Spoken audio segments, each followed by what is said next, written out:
Urban America is facing an unprecedented affordability crisis. The working and middle class have been completely priced out. Teachers are living in their cars.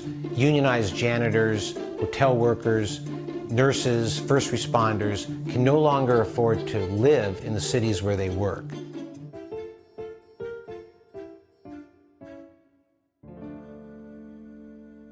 Single-family home zoning means that an entire neighborhood, the only thing that can be built is a single-family home. You can't build a duplex, you can't build a fourplex. Seattle, New York City, Portland, San Francisco, Los Angeles, Denver, Minneapolis. I think it may surprise a lot of people to know that in almost every major city I just mentioned, the majority of buildable land does not legally allow you to build an apartment building. You can only build a single-family home. And that means that you're going to build properties that are only really affordable to the rich.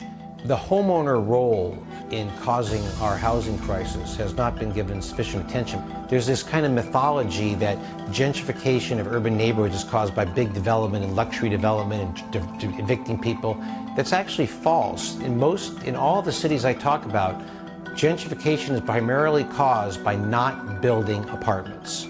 If you look at the gentrified neighborhoods of San Francisco, they got gentrified without anything being developed, but just by saying, we're not going to let anything ever be built here. So if you want to live in our neighborhood, there's a very scarce supply, and we'll have a lot of people bidding on my house when I put it up for sale. Most of New York City became expensive without any development at all.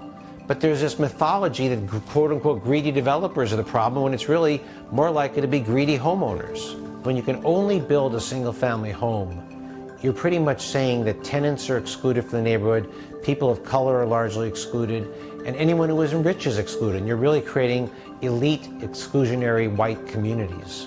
It also is a major cause of climate change, because when you say to people we cannot live in the city and you have to commute by car, it causes tremendous greenhouse gas emissions. So it's an environmental nightmare and an affordability nightmare, and it's being perpetrated in cities that deem themselves progressive. And that's really the shocking part of it all. There's no future for an economically diverse urban America or a livable urban America with single-family home zoning.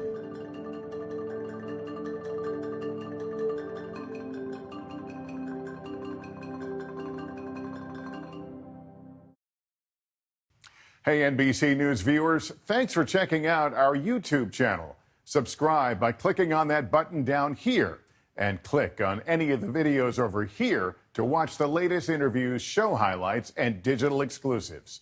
Thanks for watching.